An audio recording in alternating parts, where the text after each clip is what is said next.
Muchas gracias, maestro Jorge Gómez. Muy buenas noches tengan todos ustedes. Es un gusto nuevamente reunirnos en esta Bohemia Jus para tratar ahora precisamente, como ya lo refería el maestro Gómez, pues un tema de actualidad por cumplirse ayer, 110 años del inicio de lo que fue nuestra Revolución Mexicana. En ese sentido, es entonces que nosotros queremos dirigir esta plática de hoy, esta bohemia. Sabemos que al ser una bohemia, pues salimos un poquitito de esa formalidad que tenemos entre semana. Hemos comentado muchas veces que nuestra firma legal todos los días tiene conferencias, tiene diversos talleres, diversos diplomados que se vienen impartiendo, pero el día de hoy, lo que es Bohemia Jus, pues es una plática un poquitito más informal, un poquitito más de cuates, si se quiere utilizar ese término, pero no por eso menos sustantiva respecto precisamente de temas de derecho de actualidad. Y ustedes dirán, a ver, ¿cómo que de temas de derecho de actualidad si te vas a referir a la Revolución Mexicana? Bien. Si bien es cierto que ayer conmemorábamos ese 110 aniversario de la lucha, del inicio de la lucha revolucionaria, vamos a comentar hoy precisamente la trascendencia de ese movimiento, cómo sigue siendo vigente en cuestiones a nivel legal y también la gran transformación que se va a presentar a nivel constitucional a partir del año de 2011. En ese sentido, entonces, vamos a dividir aquí esta charla, esta plática de hoy, en tres partes. La primera de ellas será una muy breve síntesis histórica respecto de la Revolución Mexicana precisamente. La segunda de ellas, que va a ser la parte primordial de la misma, va a ser hablar de tres principios fundamentales que se presentan a nivel constitucional a partir precisamente del 10 de junio de 2011, con lo que fue la reforma a diversos artículos constitucionales.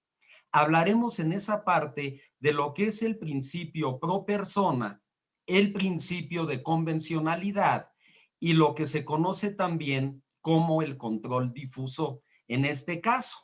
Bien, esa será nuestra parte sustantiva. Por eso les decía que es de temas actuales, independientemente de que estamos tomando el marco del 110 aniversario de la Revolución. Y por último, haré unos planteamientos, buenas propuestas que nos involucran a todos los presentes. Bien, es bastante agradable, ahorita que he estado viendo quiénes están presentes en la conferencia, saber que este es un grupo totalmente heterogéneo.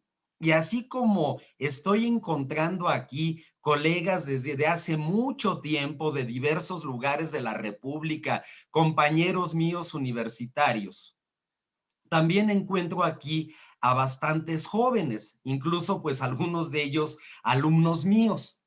En ese sentido, voy a tratar de ser lo más claro posible, lo menos técnico, de tal manera que a todos nos vaya quedando claro esto que queremos comentar.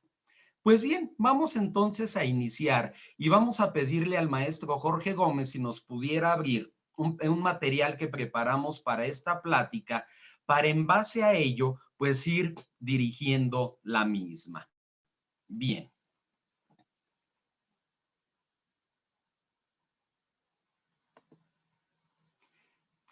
Entonces, como se comentó, el título de la misma es Derechos Fundamentales del Justiciable a 110 años del inicio de la Revolución Mexicana. Y en ese sentido, lo primero que hay que aclarar o de señalar, ¿qué entendemos nosotros por justiciable? Un término que ha venido teniendo en estos últimos tiempos una gran relevancia. ¿Por qué? Porque justiciable es aquella persona que se presenta ante un órgano de autoridad a ejercer una acción de carácter legal y busca precisamente la solución a ese problema. Entonces, hago yo como persona, ya sea física, ya sea moral, un planteamiento y estoy en ese sentido, pues buscando la aplicación de la ley por parte de la autoridad. Siempre que nos acercamos todos a la misma, entonces adquirimos precisamente ese carácter de justiciables. Somos justiciables, somos en este caso el sujeto a quien va dirigido tanto la norma como el acto de autoridad. Bien, hecho este comentario, entonces, como habíamos dicho, la primera parte va a ser tratar de hacer una muy breve, muy pequeña síntesis histórica. La Revolución Mexicana abarca libros y libros. Pudiéramos pasarnos semanas completas hablando, platicando, desglosando lo que fue la Revolución Mexicana. Aquí lo que yo quiero tomar, lo que yo quiero dejar en claro es precisamente la trascendencia que va a tener esta revolución al haber traído como consecuencia la implementación, la implantación de un nuevo orden constitucional, es decir, con nuestra Constitución del 5 de febrero de 1917. Esa es la gran trascendencia que va a tener.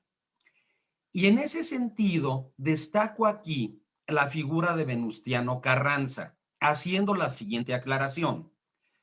Todas las personas que intervinieron en esta gesta revolucionaria tienen su lugar en la historia.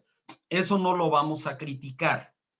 Así como Madero aporta al plano democrático, Zapata aporta al tema agrario, al tema de la tenencia de la tierra, y así pudiéramos ir citando la aportación que los distintos caudillos dan al movimiento. En el caso de Carranza, él va un poquito más allá, precisamente porque toma esas aportaciones, esa idea, esa necesidad de satisfacer diversas necesidades y que eran enarboladas por las distintas facciones revolucionarias y lleva precisamente a la propuesta de un nuevo orden constitucional.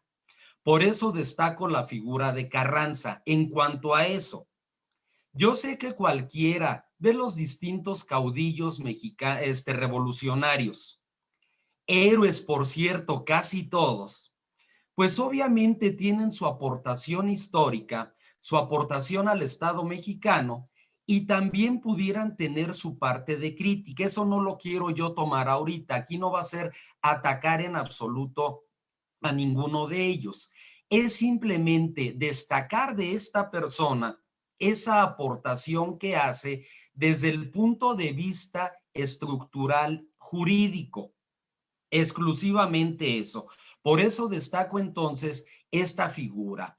Y tomamos entonces, para ser muy breve, esta síntesis histórica, precisamente un primer comentario, destacando que nuestra constitución vigente, la constitución política de los Estados Unidos mexicanos, promulgada el 5 de febrero de 1917, fue considerada en su momento de entre las más avanzadas de su época.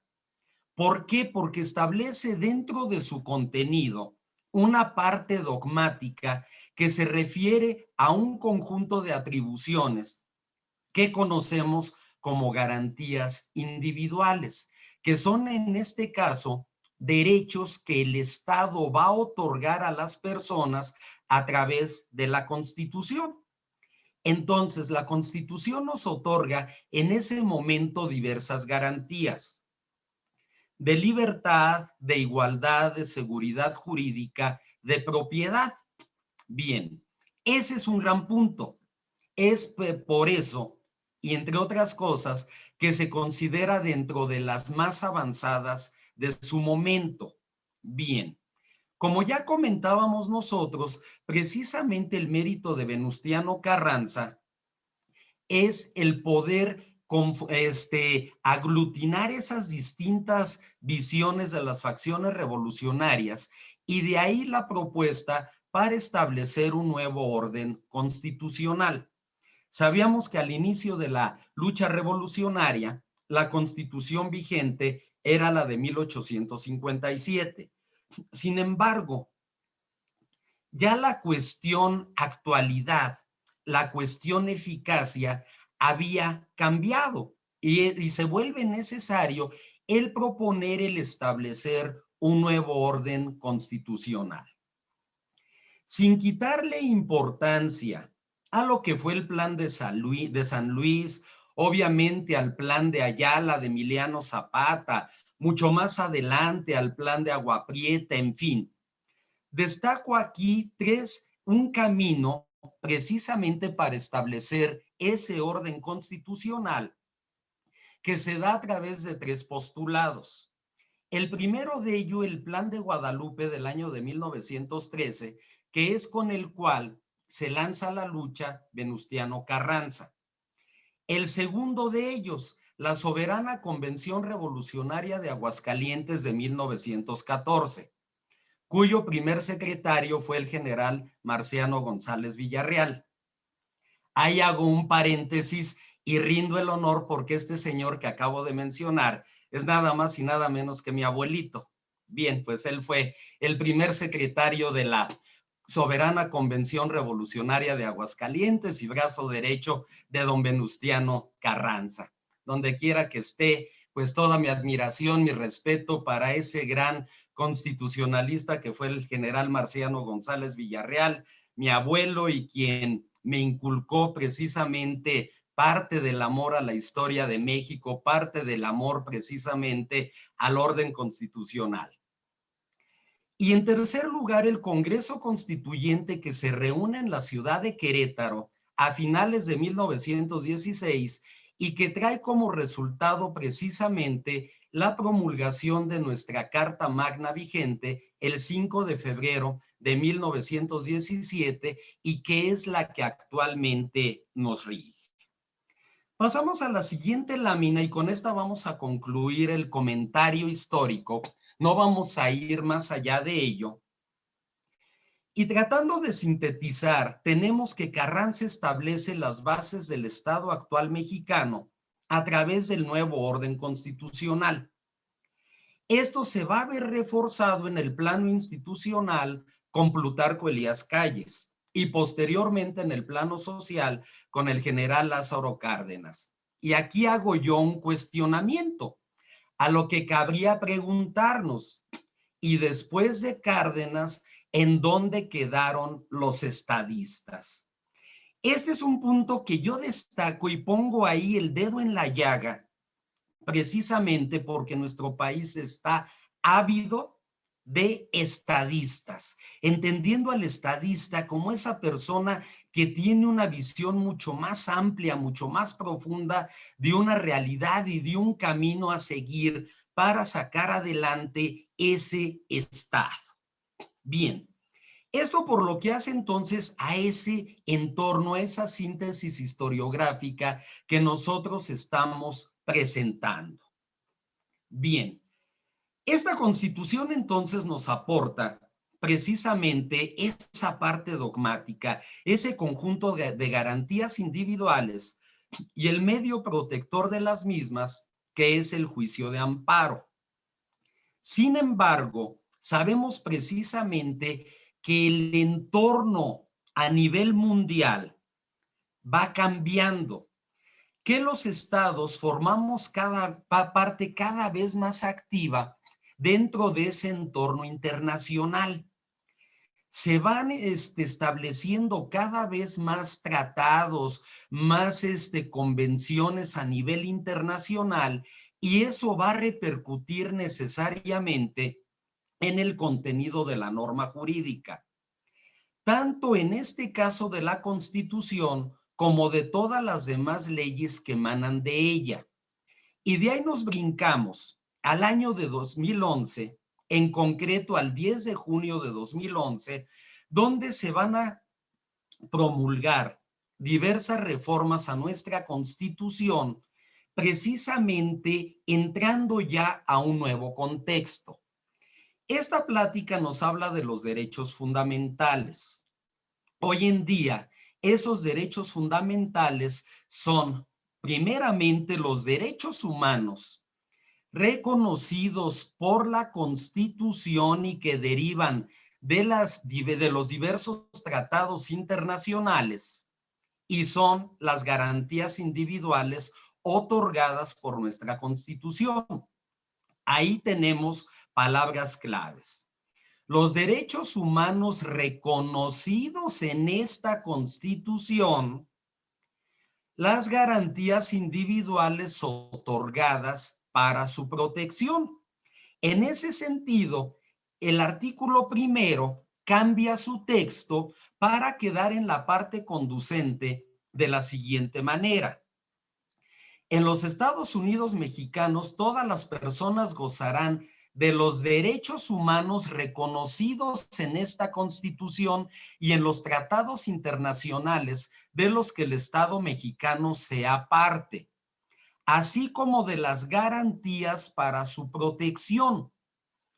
Es decir, cambia el esquema cuando se habla ya a partir de 2011 de esos derechos humanos que reconoce nuestra Constitución y también que se contienen en los tratados internacionales de los que México es parte.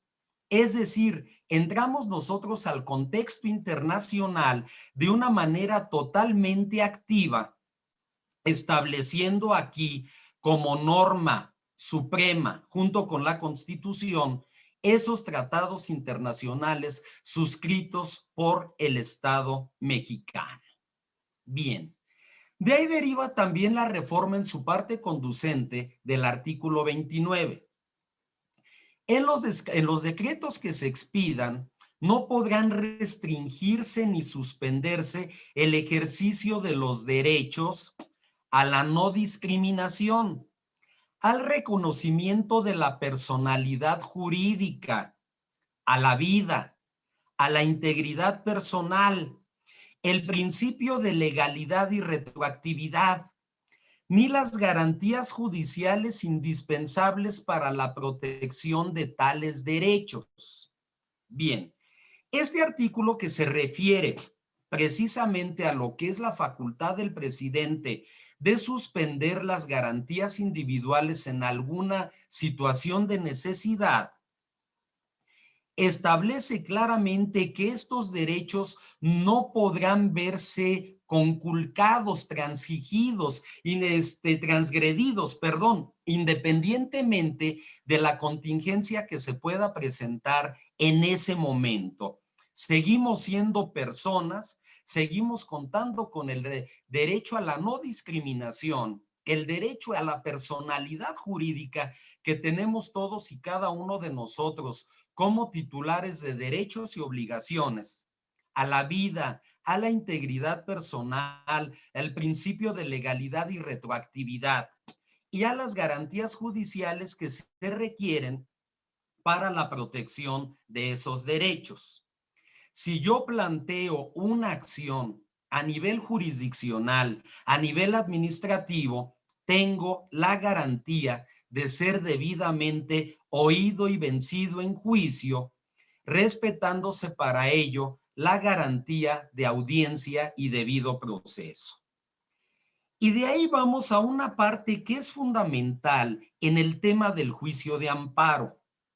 La reforma al artículo 103 constitucional que establece de manera tajante lo siguiente: los tribunales de la Federación resolverán toda controversia que se suscite, primero, por normas generales, actos o omisiones de la autoridad que violen derechos humanos reconocidos y las garantías otorgadas para su protección por esta Constitución, así como por los tratados internacionales de los que el Estado mexicano sea parte. Es decir, cambia aquí el supuesto, el primer supuesto que da procedencia al juicio de amparo. Anteriormente se hablaba exclusivamente de las garantías otorgadas por la Constitución.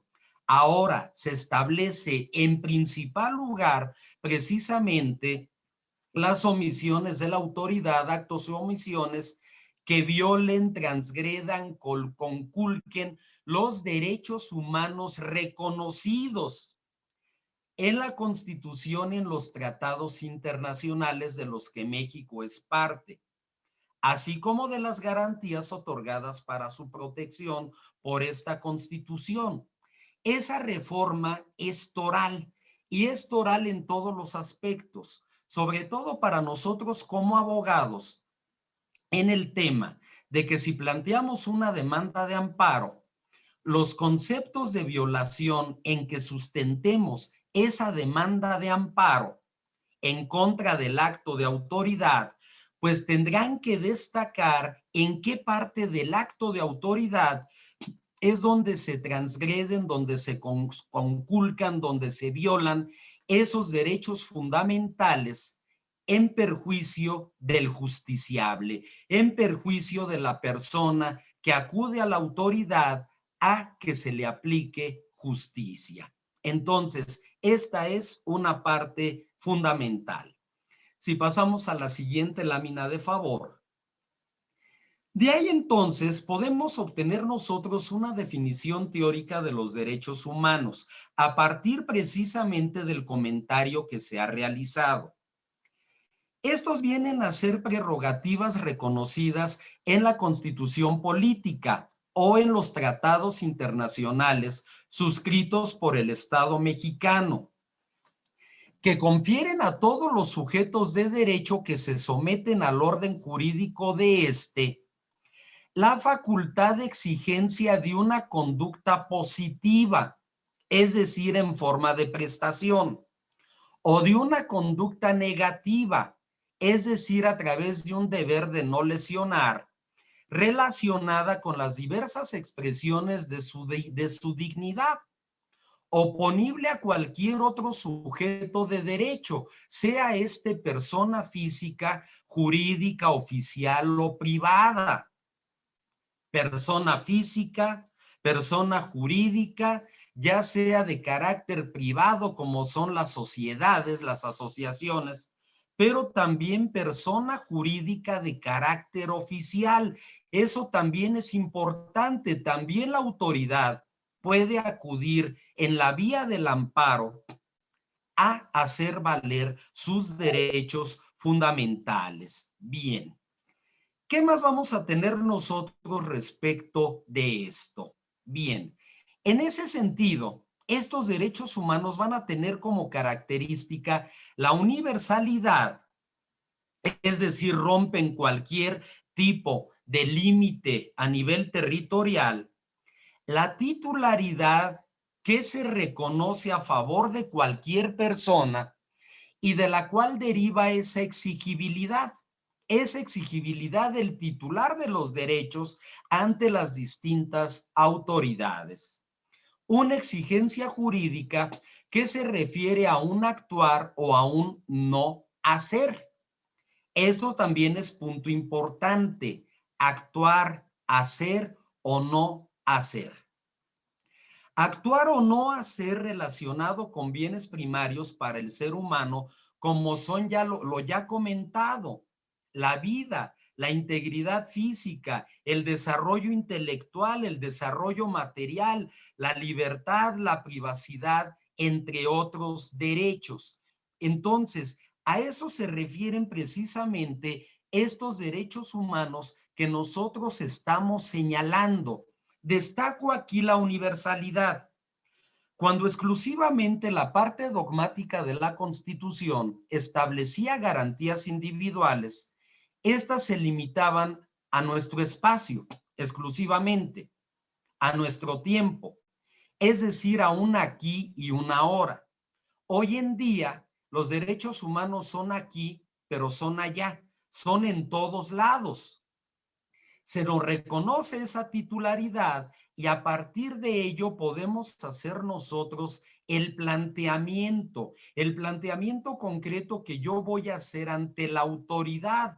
Acudo ante ti, autoridad, en la vía del amparo, a exigir el que se me restituya en el uso y goce de mis derechos fundamentales, ante ese actuar positivo o negativo de lo que es, en este caso, la autoridad. Si es, por ejemplo, un amparo contra orden de aprehensión y no existe el sustento para ello, entonces para que se ponga fin a ese acto de molestia. Si es en cualquier juicio en el cual yo aporté mis argumentos, mis pruebas, conforme a derecho, y esto fue exhaustivo y suficiente para que se me otorgara la razón, pero no la obtuve, entonces para el efecto de que a través del amparo se ordene a la autoridad responsable el que se me restituyen esos derechos, emitiendo un nuevo acto donde valore esas pruebas, donde valore esas manifestaciones conforme a derecho. Bien, si pasamos a la siguiente, de favor. Y de aquí tenemos nosotros una definición constitucional de derechos humanos. Para efectos de lo previsto en los artículos 1 y 103, fracción primera de la Constitución, y a los cuales ya dimos lectura, se entiende por derechos humanos a las prerrogativas establecidas en esa norma fundamental a favor de cualquier persona. Prerrogativas establecidas en la Constitución a favor de cualquier persona, diversas a los principios institucionales previstos en la propia Constitución. Aquí vamos más allá, más arriba de un principio institucional. Hablamos aquí del principio fundante, los derechos humanos. Anteriormente, ya lo señalábamos, exclusivamente la parte dogmática la componía las garantías. Hoy en día, con la reforma, en primerísimo lugar están los derechos humanos. Y de aquí surge precisamente algo importante: la interpretación favorable de los mismos respecto de la persona.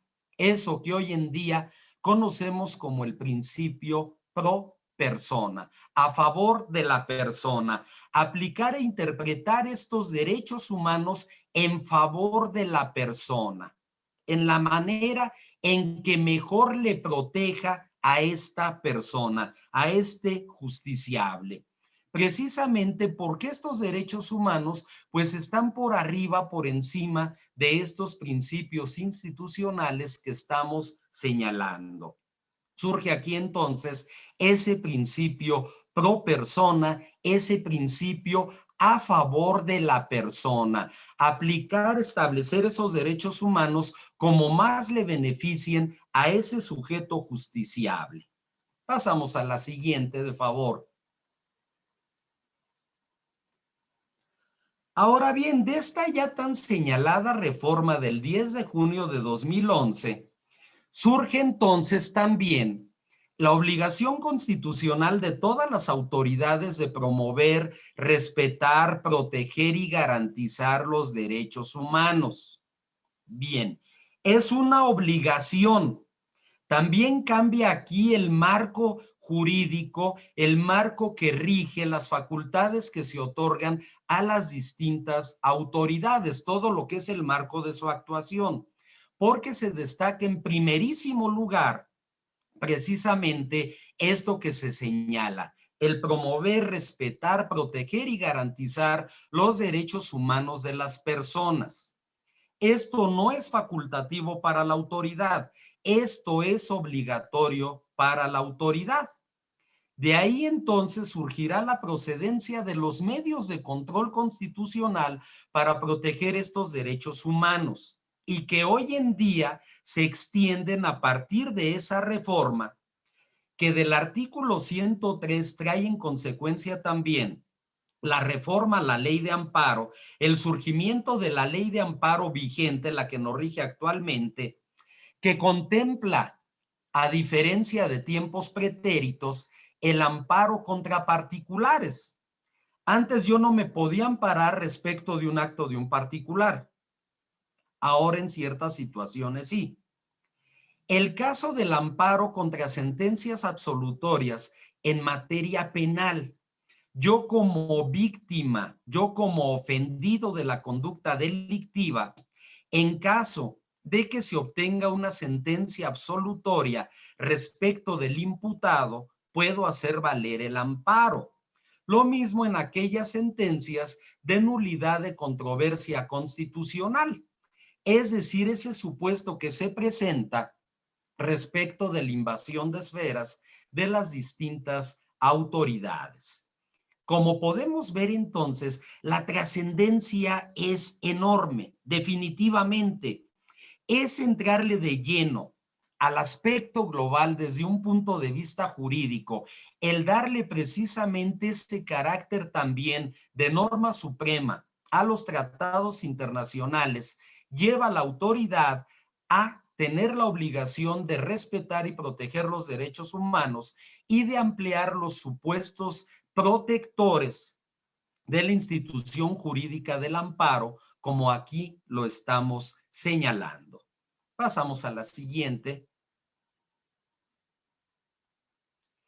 De ahí vamos a tener también el caso del segundo párrafo del artículo primero de la Constitución.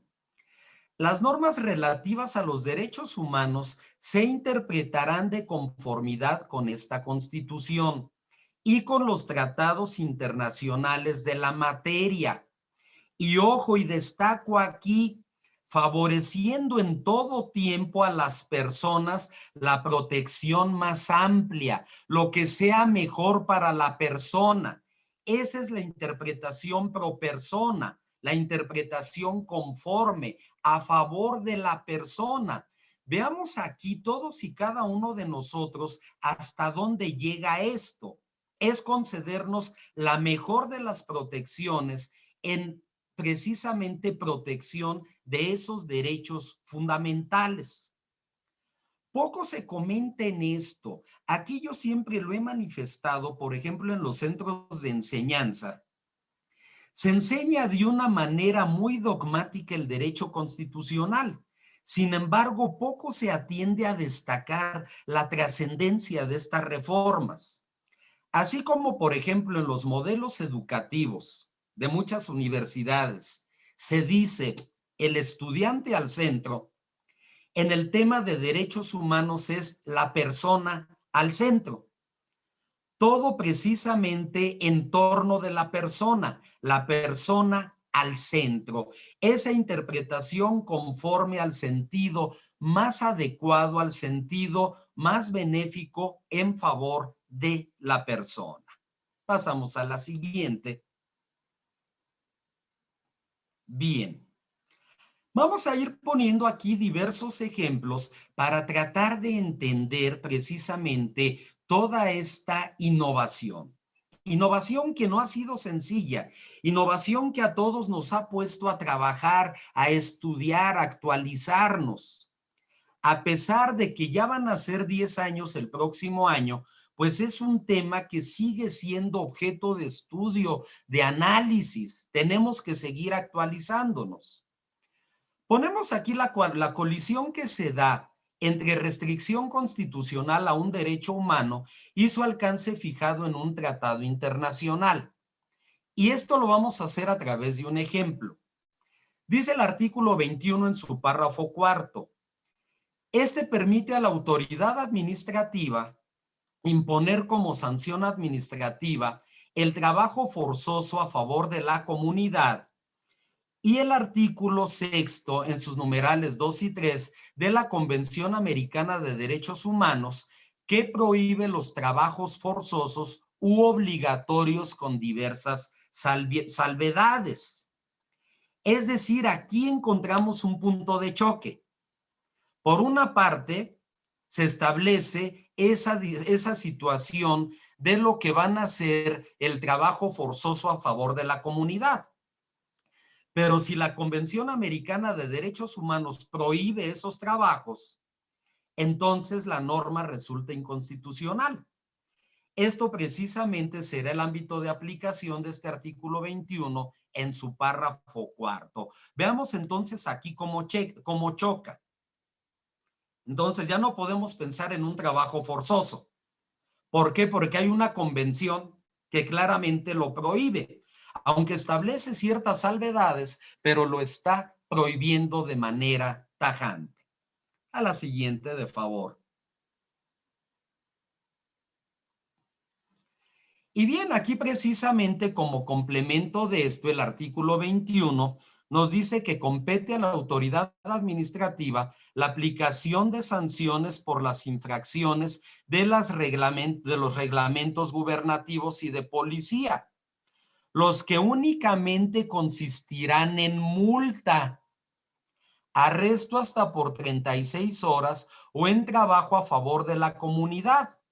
Pero si el infractor no pagara la multa que se le hubiera impuesto, se permutará esta por el arresto correspondiente, que no podrá exceder en ningún caso de las 36 horas antes señaladas. Es decir, aquí ya hay una solución convencional. Y surge aquí otro principio, el de la convencionalidad, que parte de esa famosa máxima de pacta sunt servanda, de que los pactos deben cumplirse, los tratados internacionales deben cumplirse. Aquí el tratado entonces se impuso a lo que era la disposición constitucional. Pasamos a la siguiente, de favor. Bien. Tenemos aquí ahora un ejemplo de lo que sería la interpretación pro persona en el caso general de la declaración de inconstitucionalidad de una norma. Tomo aquí como base lo dispuesto por el artículo 107 en su fracción segunda y párrafos segundo, tercero y cuarto. Veamos aquí la trascendencia de esto. Cuando en los juicios de amparo indirecto en revisión se resuelva la inconstitucionalidad de una norma general por segunda ocasión consecutiva, la Suprema Corte de Justicia de la Nación lo informará a la autoridad emisora correspondiente. Una norma general, una norma de aplicación general es cualquier ley a nivel federal, a nivel estatal, que tenga precisamente, que vaya dirigida a toda la generalidad y no a cierta persona. Si ya hay una segunda declaración de inconstitucionalidad, la Corte lo informará a la autoridad emisora de dicha norma. Cuando los órganos del Poder Judicial de la Federación establezcan jurisprudencia por reiteración en la cual se determine esa inconstitucionalidad de la norma general, la Suprema Corte lo notificará a la autoridad emisora. Transcurrido el plazo de 90 días naturales, sin que se supere el problema de inconstitucionalidad, la Corte emitirá, siempre que fuere aprobada por una mayoría de cuando menos 8 votos, 8 ministros de la Corte, la declaratoria general de inconstitucionalidad, en la cual se fijarán sus alcances y condiciones en los términos de la ley reglamentaria. Veamos aquí, ¿cuántas veces puede uno estar sujeto a leyes que de suyo son inconstitucionales? Aquí, al haber dos declaraciones de inconstitucionalidad, se le notifica a la autoridad. Si se persiste en ello, si no se supera la misma, la Corte entonces tiene aquí la facultad de hacer la declaración general de inconstitucionalidad. Veamos aquí entonces cómo nuestra Constitución como norma fundante está sobre todo y sobre todos. Si la norma general atenta a la Constitución, a lo dispuesto por la misma, al tratado internacional, se dará esta declaración de inconstitucionalidad. Pasamos a la siguiente, de favor.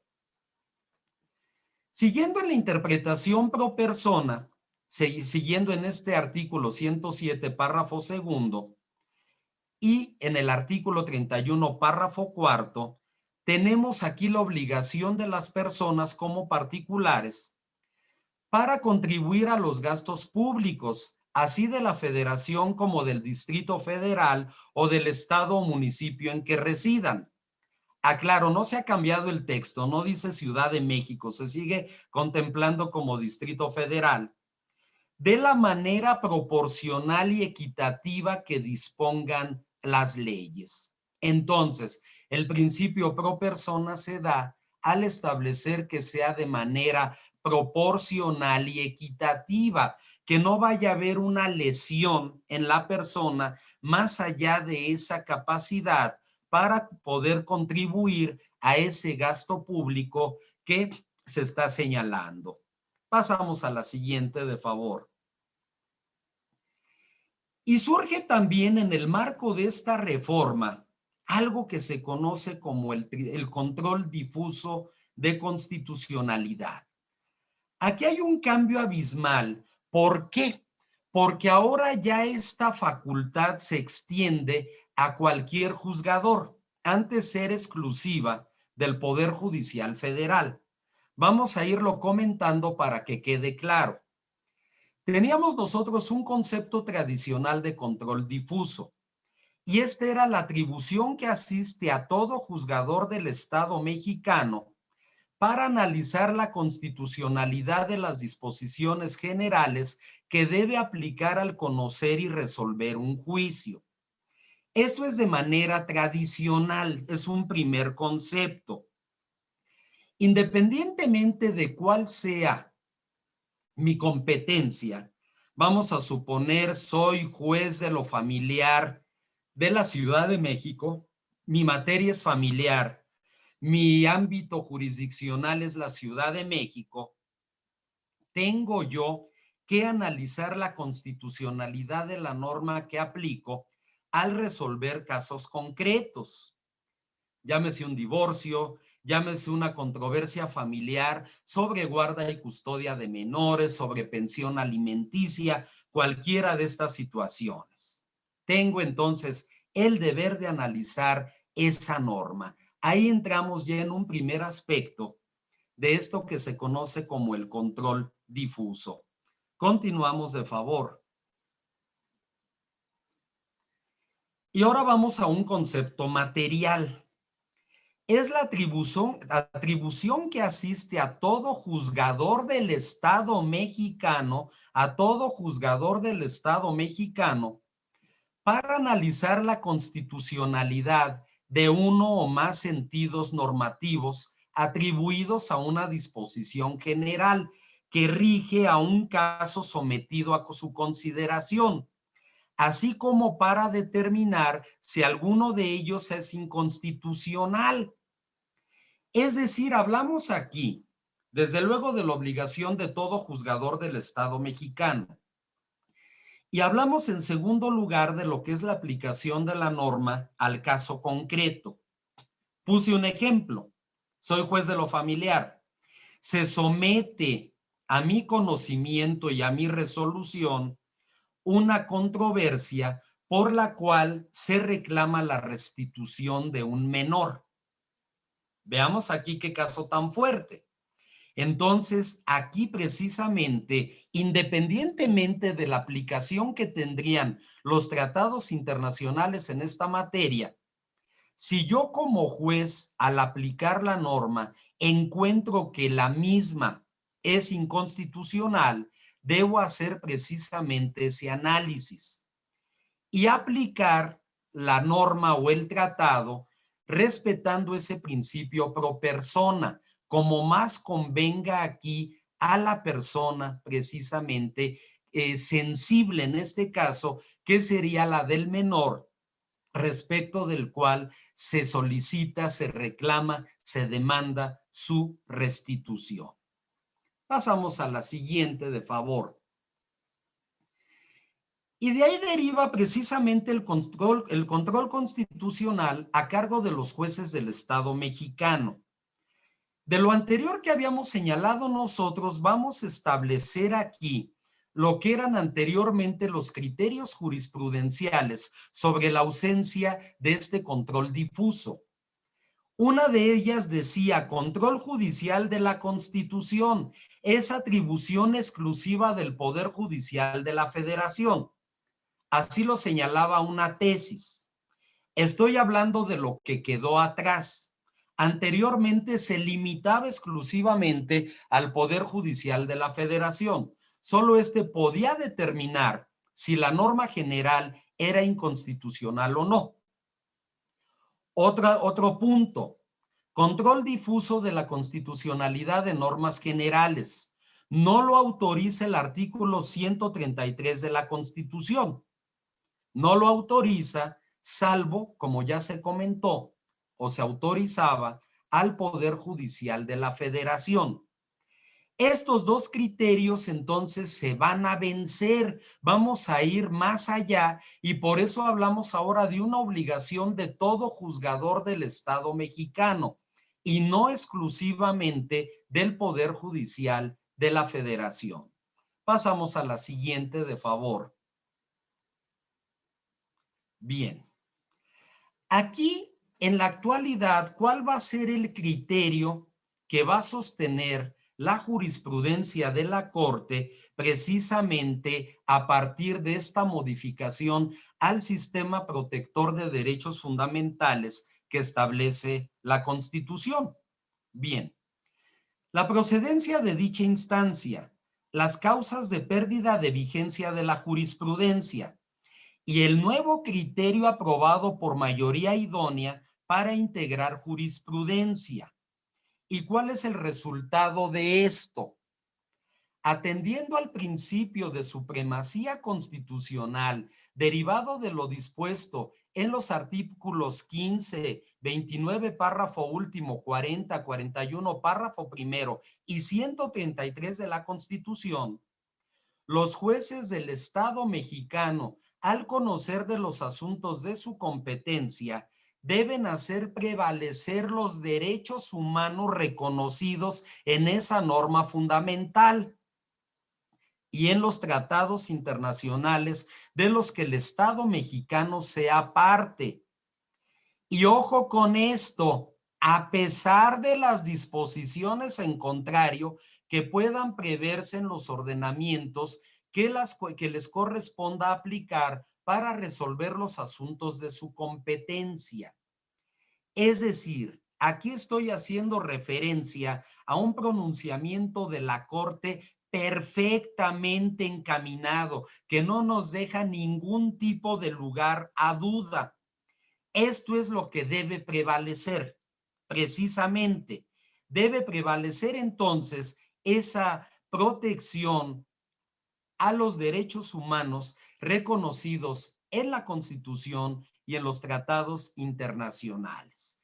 Y destaco la parte final del criterio jurisprudencial. A pesar de las disposiciones en contrario que puedan preverse en los ordenamientos que les corresponda aplicar para resolver los asuntos de su competencia. Pensemos, por ejemplo, y ahí toco un punto muy sensible, en la materia penal, que hoy es todo un caso, la materia penal. ¿Por qué? Porque ante el nuevo procedimiento acusatorio adversarial, pues sabemos que están por una parte las funciones de investigación del Ministerio Público, la facultad que tiene este de solicitar la vinculación a proceso de una persona, del imputado, la facultad que tiene en este caso para acusar y posteriormente ya las competencias que van a tener el juez de control, el tribunal de enjuiciamiento y lo que sería ya el tribunal de ejecución. Bien, aquí el ejemplo es sumamente sensible. Si aquí al aplicarse la norma, sobre todo el tribunal de enjuiciamiento al pronunciarse respecto del caso concreto encuentra que la norma es inconstitucional, debe hacer prevalecer la Constitución y los tratados internacionales establecidos precisamente en favor de la situación que se está señalando, ¿no? Bien. Antes de seguir comentando en la plática y leyendo, bueno, algunos de los chats que han estado enviando, si aquellas personas que estén interesados en este material pueden subir su correo y se les hará llegar sin ningún problema. Igual a lo mejor alguna bibliografía, algunas fuentes que el maestro Jorge Gómez les estará haciendo llegar. Bien, pasamos a la siguiente, de favor. Redundando nosotros en lo que era el comentario anterior, que a mí me parece toral, fundamental, tenemos aquí que este control de constitucionalidad y de convencionalidad, en base a esta jurisprudencia que se cita, dice: mediante reforma publicada en el Diario Oficial de la Federación el 10 de junio de 2011, se modificó el artículo 1 de la Constitución, rediseñándose la forma en que los órganos del sistema jurisdiccional mexicano deberán ejercer el control de constitucionalidad con anterioridad a la reforma apuntada de conformidad con el texto del artículo 103, fracción primera de la Constitución. Se entendía que el único órgano facultado para ejercer un control de constitucionalidad lo era el Poder Judicial de la Federación, a través de los medios establecidos en el propio precepto.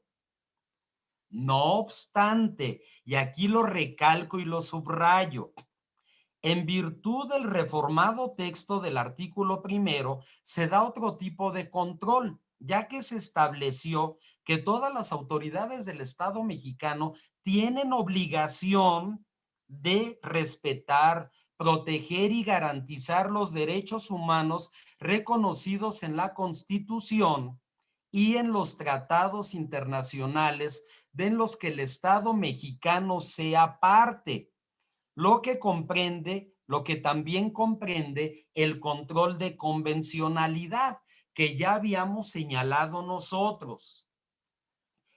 Es decir, y espero no hartar con mi insistencia, pero veamos la trascendencia de todo esto. Lo vuelvo a sostener. El hombre, el ser humano al centro, el justiciable, el que acude ante la autoridad precisamente a ejercer una acción, a hacer valer un derecho.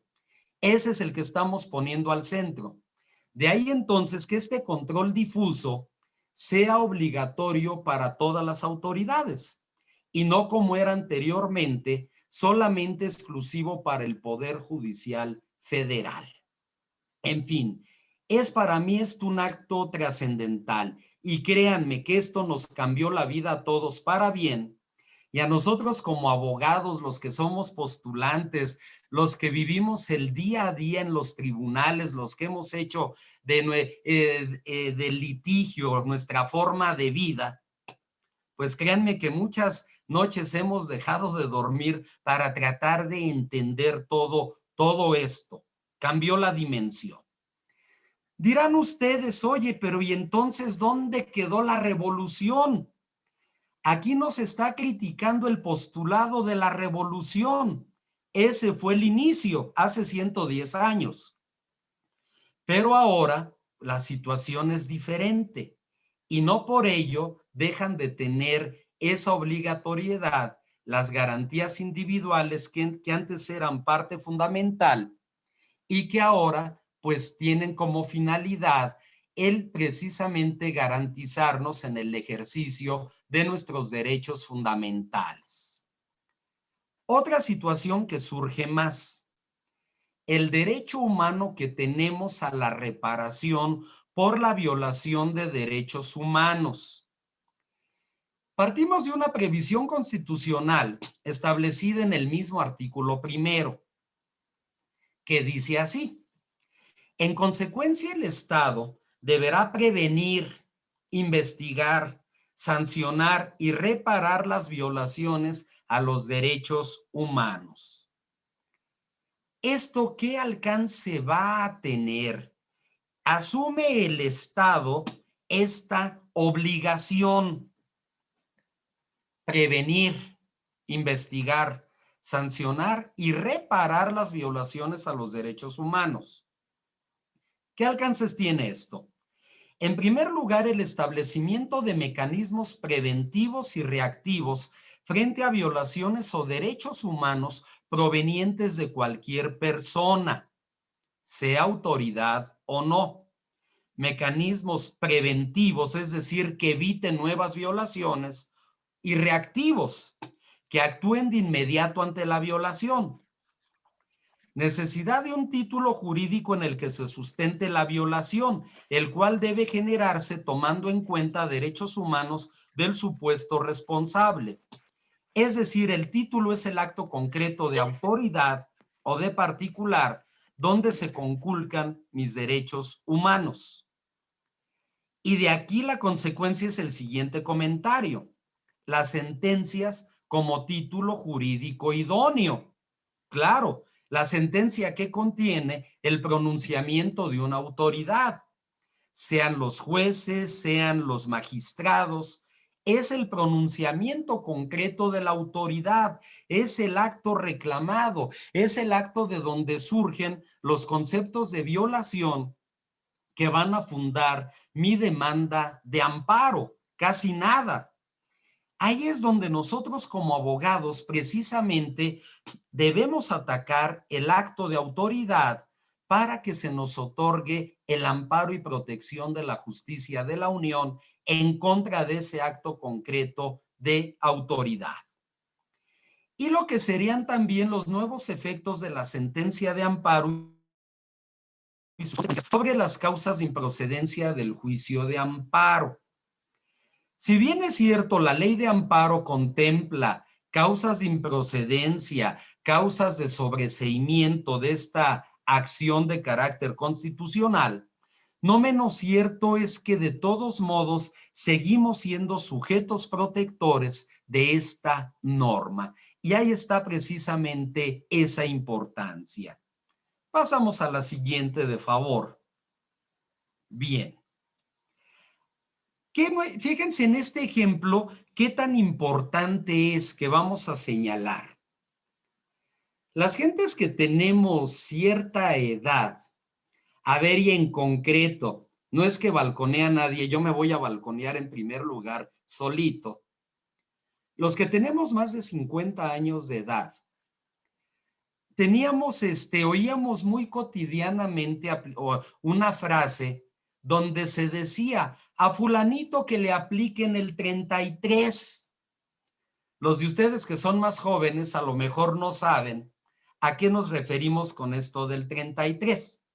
Bien, es el artículo 33 constitucional.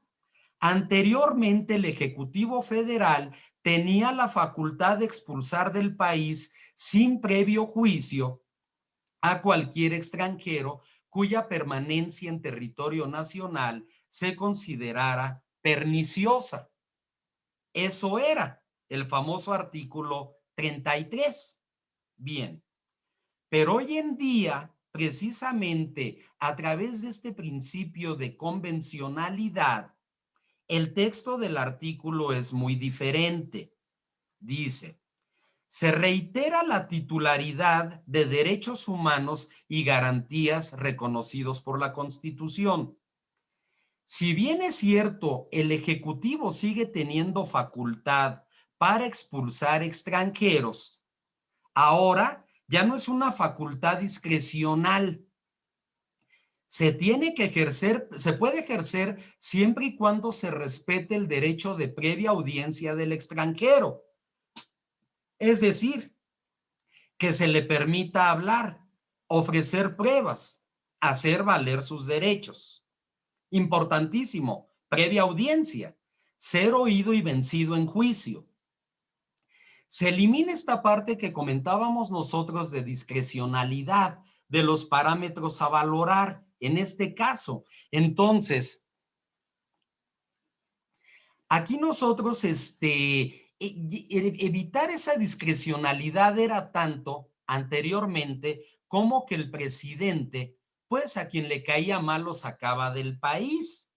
Aquí entonces la decisión tendrá que partir de los supuestos previstos en la ley. las famosas personas que eran declaradas non gratas, pero no había un sustento para declararlos personas non gratas.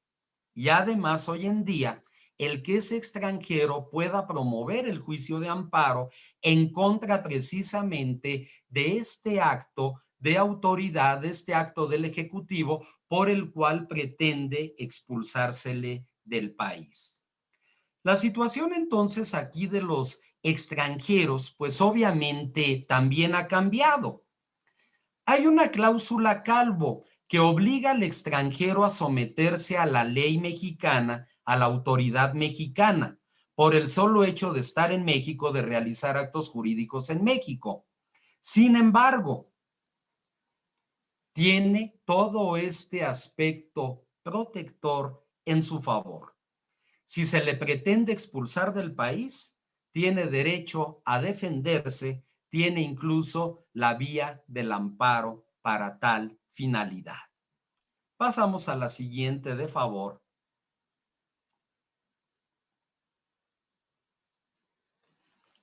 Ahora bien, relacionado precisamente con esta protección, ¿a dónde tenemos nosotros que llevar esta protección? Bien, sabemos que desde el año de 1992 surgió en México la Comisión Nacional de Derechos Humanos y las comisiones de derechos humanos de los estados, que ante las quejas de las personas por actos violatorios de derechos humanos, habrían un procedimiento administrativo que concluía con una recomendación. Esas recomendaciones eran públicas, autónomas, no vinculatorias. El solo término recomendación como que nos deja mucho, ¿no? Recomendación. La comisión le recomendaba a la autoridad responsable que dejara de llevar a cabo el acto violatorio de derechos humanos. La palabra recomendación no es tajante. Bien, con la reforma de 2011, esto ya también tiene otro marco protector. ¿Por qué? Porque hoy en día las autoridades responsables de esos actos violatorios tienen la obligación constitucional de responder esas recomendaciones. No pasarlas por alto como sucedía en muchas ocasiones, hay que responderlas. Asimismo, la obligación constitucional de estas autoridades de fundar, motivar y hacer públicas las razones por las cuales no se aceptan o cumplen las recomendaciones. Anteriormente, la autoridad responsable simplemente decía no la acepto. Hoy en día, fúndame, motívame por qué no la aceptas y además hazlo público. Eres autoridad, tienes a personas en tus manos. Eso es algo que debemos entender. Eso es una obligación de la autoridad. Así como, por ejemplo, el líder religioso de la religión que sea tiene almas, así la autoridad tiene personas. Por eso entonces no basta, como antes sucedía, de negar una recomendación. No, hoy en día fúndame y motívame. ¿Por qué no la aceptas? Y hazlo público. De ahí deviene la obligación constitucional de comparecer ante el Senado o las legislaturas locales, previa decisión de estos, conforme a solicitud de aquellos organismos, a los servidores públicos que no acepten o no cumplan las recomendaciones. Es decir, los vamos a llevar ya a tribuna. ¿Por qué no cumples? Se te hizo esa recomendación.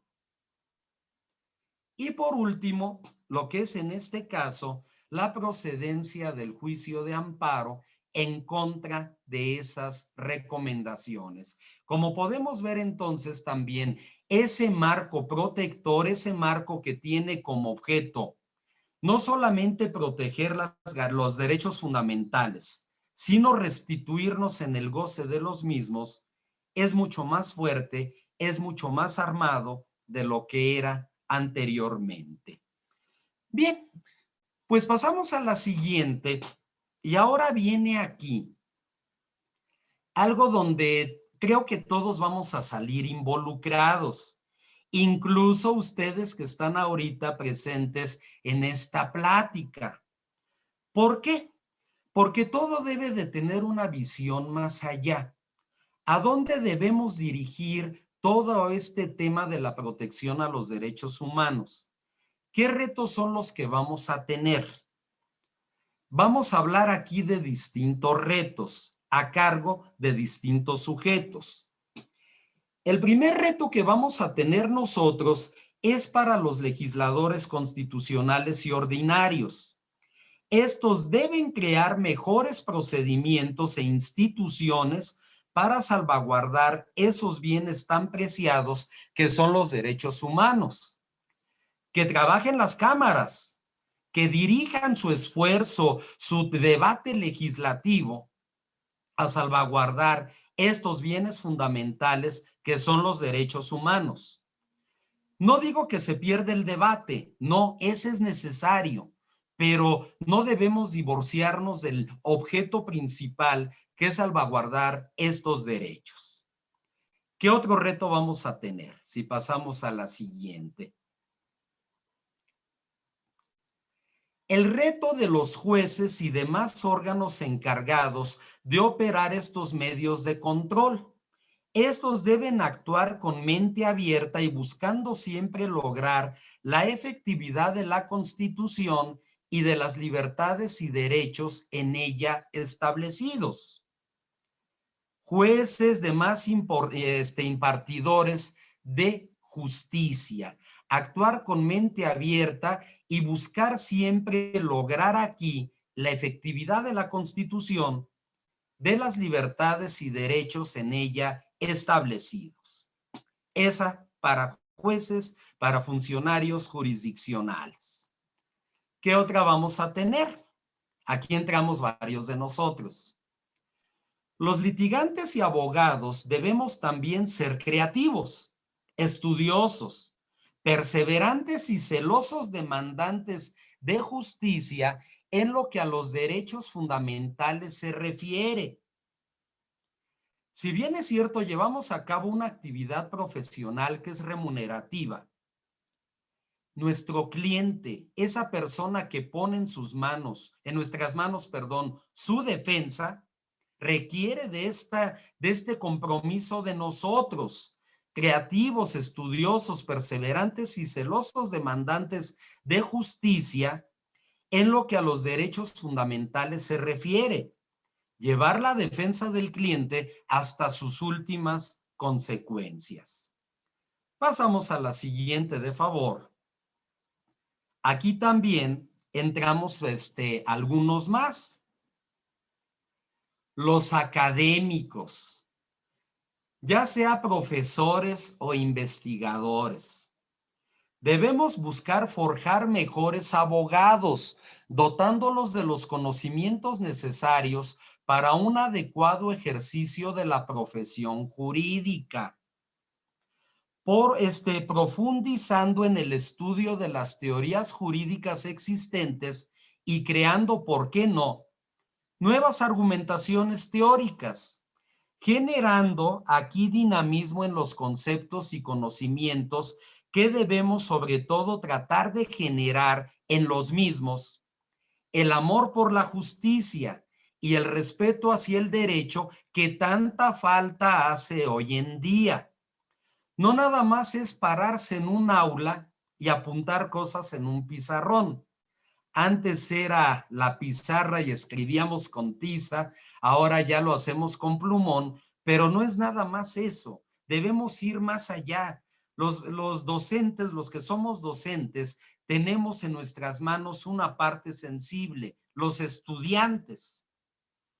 Debemos buscar forjar mejores abogados, impartir esos conocimientos y sobre todo generar el amor por la justicia y el respeto por el derecho. Entonces, no es tarea menor en el caso de aquellos que somos docentes.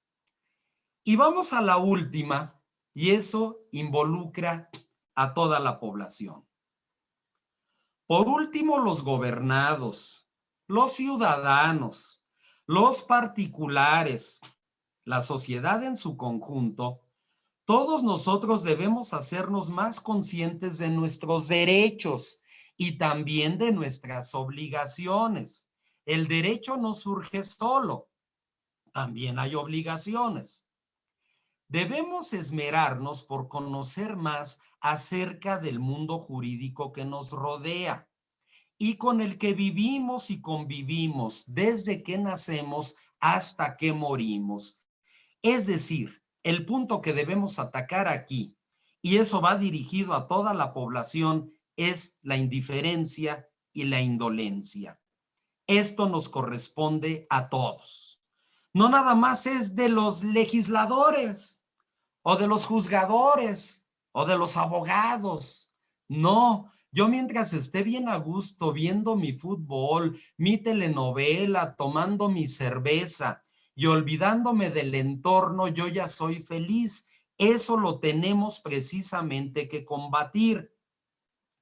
Y así como hubo un conjunto de personas que hace 110 años dijeron, ya basta del abuso, ya basta de la autocracia, ya es tiempo de que los seres humanos estemos al centro y se nos respeten nuestros derechos, hoy en día también es ese momento. Y que quede claro, no los estoy exaltando a que tomemos las armas, al menos no las armas militares. Tomemos mejor las armas del estudio, del saber, de la preparación, para que eso precisamente nos haga sujetos conscientes de toda esa gran esfera de derechos con la que contamos todos nosotros. Bohemia Jus, como siempre, hacer del derecho algo romántico, algo entretenido, algo que trascienda en nuestras vidas. Muchísimas gracias de verdad por estar aquí todos presentes. Quedo a sus órdenes para cualquier comentario, para cualquier duda. Muchísimas gracias. Bueno, ¿qué les puedo decir, colegas? Gracias. ¿Qué les puedo decir? Creo que sería menos un aplauso para el maestro José Miguel, por favor. Increíble conferencia, un monumento de conferencia. Muchísimas gracias. Un aplauso, por favor, al maestro José Miguel. Increíble. Increíble conferencia. Muchísimas gracias por sus aplausos. En verdad, gracias, maestro José Miguel. Necesitamos eso y muchas cosas más, pero hoy lo vivimos, hoy lo sentimos, hasta la piel se me erizó. Increíble conferencia, muchísimas gracias. Por favor, suban sus correos electrónicos para poder enviarles el material, para los puedan tener. El material que acaban de ver, que es súper importante, el análisis, cómo lo fue bajando, cómo fue haciendo las combinaciones, esa parte de la convencionalidad, que es un tema muy difícil, no es un tema tan fácil, y que todavía hoy en día existen muchas cosas que por resolver. Entonces, suban sus correos electrónicos, por favor. Si alguien tiene algo que preguntar, voy a atender ahorita a nuestros amigos de Facebook, porque tenemos poco haciendo conferencias en Facebook, y nos estaban pidiendo un asistente que, maestro José Miguel, ¿qué libro recomienda poder atender, leer, analizar en materia de derechos humanos para poderlos entender? El tema es tan reciente que poca es la bibliografía que tenemos en este momento.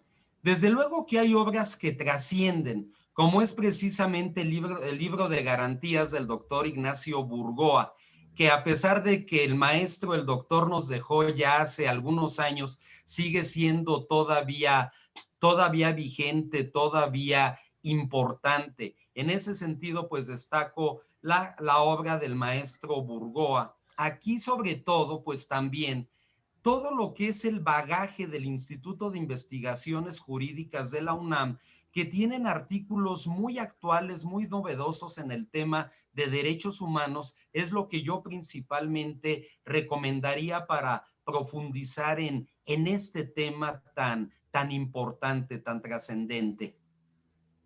Gracias, maestro. En verdad, hay que seguir las indicaciones del maestro. No anunciamos ventas de libros, pero digo, puedan obtener el libro. para que puedan hacer su análisis correspondiente de un tema que tiene que estar al 100 con los abogados. Y más en materia de amparo. Tiene que estar al 100, al 100, al 100. Si ya leímos una vez la Constitución, la leímos 2 veces, yo voy en la quinta y todavía no me convenzo de seguir analizando y voy a seguir leyendo nuevamente, porque hay que leer cada párrafo, cada parte para poder entender cuándo hay una violación y cuándo podemos defender esos derechos humanos, garantías individuales y cualquier asunto que nos puedan llegar para poderlo resolver. Sus correos, por favor, también les pido a nuestros amigos de Facebook y cedo el uso de la palabra al licenciado Jorge Ramírez. Tocayo, por favor.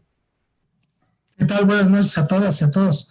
Maestro José Miguel, voy a hacer honor a una frase que decía un comentarista deportivo que ya también se nos adelantó y que fue el que dio la pauta, revolucionó a los cronistas mexicanos en México, y que decía aquel ícono del fútbol que transmitía don Ángel Fernández, que decía: y me pongo de pie por la excelente conferencia que hoy se dio. La verdad, honor a quien honor merece. Maestro, hoy tocaste un tema que realmente todos como mexicanos debemos, de hoy los que disfrutamos esta velada luz, de sentirnos orgullosos de ese conocimiento que nos estás transmitiendo. Lo importante, hace unas horas les publiqué una tarjeta en donde decía que el abogado debe de compartir el conocimiento, pero ese conocimiento nos debe de llevar a una cultura jurídica para todos. Como bien decía el maestro Jorge Gómez, mi tocayo, hay que analizar, no nada más leer, analizar y razonar los artículos. Es un tema que me apasiona, la revolución. A mí también ahorita me vibraron hasta, ahora sí como dicen, los pocos cabellos que tengo. Y la verdad, yo sí voy a recomendar un libro que realmente habla sobre los problemas políticos de México y tocando un poco de la historia, si me permiten. Si bien lo dijo a través de la historia el maestro, que nuestra Constitución de 1917, vigente a la fecha, crearon esos derechos humanos en donde Venustiano Carranza, Zapata y demás caudillos peleaban porque a los trabajadores que trabajaban en las haciendas se les tratara como seres humanos, no como animalitos, no como bestias salvajes. Creo que es fundamental los derechos humanos dentro de nuestra Constitución mexicana. Si bien es cierto, ya no hay estadistas ni tratadistas, ahora sí que se esfumaron, y qué es lo que nos hace falta en nuestro México siglo XXI. Y sobre todo también, pues hay que también dar ahí dentro de dos caudillos que formaron parte. Tocaste al general Lázaro Cárdenas, pero en la Revolución Mexicana un grupo que pugnó por todo este movimiento es el famoso grupo CACA, que era Zedillo, Almazán, Cárdenas y el general Amaro, que eran los generales que obviamente estaban con la bandera para obviamente los problemas políticos. Hoy en día nuestra Revolución Mexicana sigue en pie de lucha, no con las armas, obviamente, pero sí se han dado esos cambios a través del tiempo, ¿no? No tenemos una fecha en donde todo el mundo dice: ya terminó la revolución. La revolución sigue en pie. Lo que pasa es que ya la guerra civil se terminó, derivada de los cambios políticos, sociales, económicos que hemos estado viviendo a través de los años, ¿no? Y bueno, pues se toca los derechos internacionales, que son fundamentales en todos los aspectos, pero también tocaste la materia familiar, en donde hoy realmente una fundamental es la Corte Interamericana del derecho alimentario hacia los niños, ¿no? La verdad, esos derechos, pues antes había que por arriba de la Constitución se decía que no había otra norma, otra ley que superara. Hoy en día los derechos internacionales están arribita de nuestra Constitución. Se agregó esa puntita a la pirámide de Kelsen en la importancia que hay los tratados internacionales. Yo realmente sí lo que dijiste al final, los abogados, los profesores, la ciudadanía, debemos enfocarnos a lo que vivimos en nuestro México y realmente hacer esa cultura jurídica, no nada más entre los abogados, entre la gente, ayudar a la gente a que se cultive, a ver esas garantías que tenemos y sobre todo, ¿no? A no discriminar a nadie, ¿no? Es bien importante y yo la verdad sí, ojalá y la verdad, haya unos estadistas y tratadistas vuelvan a aparecer, ¿no? Y sobre todo, estamos ávidos, y yo también estoy muy ávido porque realmente haya un verdadero constituyente para que realmente esa constitución de 1917 con Carranza, que se inició en Querétaro, en Aguascalientes, todos esos movimientos donde hubo derramamiento de sangre, realmente que se siente hoy un gran constituyente y sabes qué, cambie totalmente, porque México, yo como mexicano, como nacionalista y obviamente desafortunadamente el país del norte, hemos visto que todos nuestros americanos, estadounidenses, y ustedes ven, todos tienen una bandera en la puerta de su casa y a la entrada. ¿Por qué? Porque son nacionalistas puros y ahora sí que ellos aman a su país.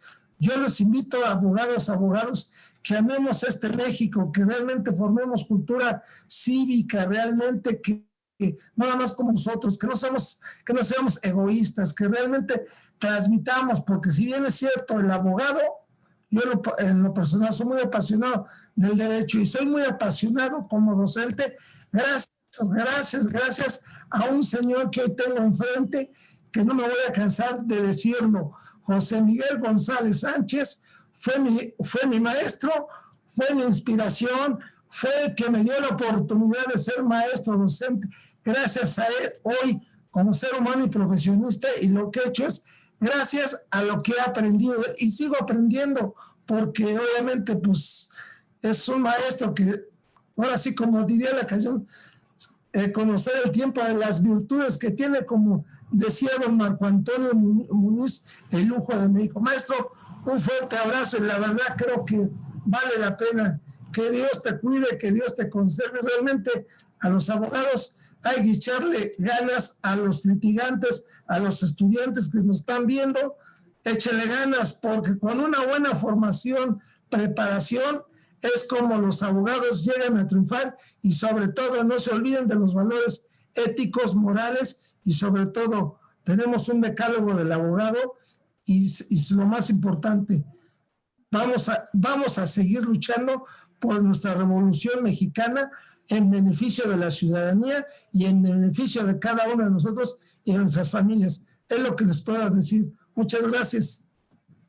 Gracias, licenciado Jorge Ramírez, muy amable. Gracias, tocayo, muchísimas gracias.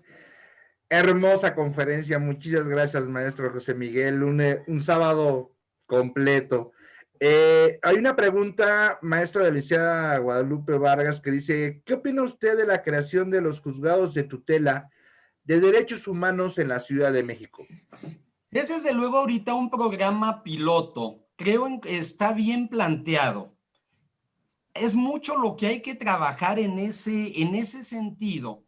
A mí lo único que me preocuparía un poquitito sería a lo mejor la invasión de esferas que pudiera darse respecto del Poder Judicial Federal. Es decir, si bien es cierto hay un control constitucional que ya incumbe a todas las autoridades el control difuso, ¿qué tanto el hacer ese paréntesis, qué tanto puede dar esa invasión de esferas? Podría ser mi comentario al respecto. Sin embargo, pues adelante, ojalá que pudieran cumplir con ese cometido. Ya está muy avanzado esto y creo que puede ser interesante, salvo esta situación que se comenta. Muchas gracias, maestro.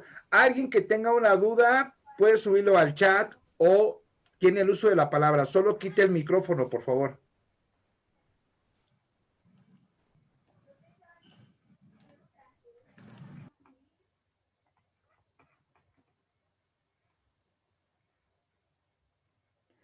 no tenemos dudas. Últimas palabras, Pues maestro. nuevamente agradecerles a todos el favor de su presencia. Sé que es sábado por la noche, sé que antes que nada está la familia, después vienen los amigos, pero ahorita que debemos estar todos confinados ante pues estos focos casi rojos tan alarmantes, qué mejor oportunidad de pasar este tiempo que aportando un granito de arena a este vasto y hermoso mundo que es el mundo del derecho. Yo de verdad les agradezco como siempre el estar aquí presentes, el compartir tiempo y espacio. Ya les haremos llegar en su momento el programa de las próximas Bohemias Youth o de los cursos que venimos impartiendo entre semana, tanto licenciado Jorge Ramírez con su Lex Noctibus, el caso del maestro Jorge Gómez con sus conferencias Vampiro, que son tan interesantes. Esas son los sábados casi al filo de la medianoche.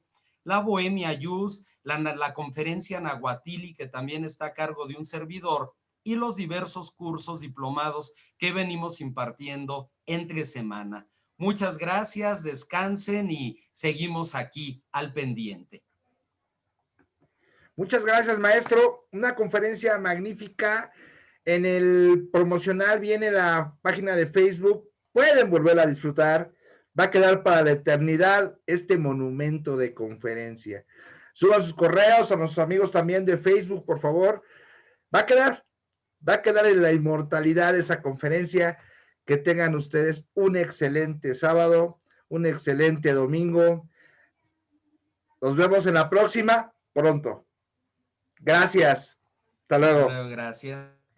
Gracias, Mike. Buenas noches. Gracias. Cuídate mucho. Gracias, buenas noches. Gracias a todos. Buenas noches. Muchísimas gracias, excelente ponencia, excelente noche a todos. Gracias igualmente. Saludos, Javier, que estés bien. Saludos, Luis Miguel, también saludos. Saludos. Gracias. ¿Cómo le pasa el teléfono? Saludos, maestro Enrique, gusto en saludarlo. Gracias, igualmente. Maestro Enrique, buenas noches, que Dios te cuide. Gracias, Jorge. Arriba Guadalajara, maestro Enrique. Así es, gracias, saludos. Hasta luego, Salud. profe. Hasta luego, nos vemos, Daniel, cuídense todos. Excelente conferencia, aunque soy nuevo. Hasta luego, profe. Hasta luego, gracias. Hasta luego, profe. Hasta luego, Gracias. cuídense mucho. Hasta luego, buenas noches. Buenas noches. Gracias, gracias. Hasta luego, profe. Buenas noches. Buenas noches. Gracias.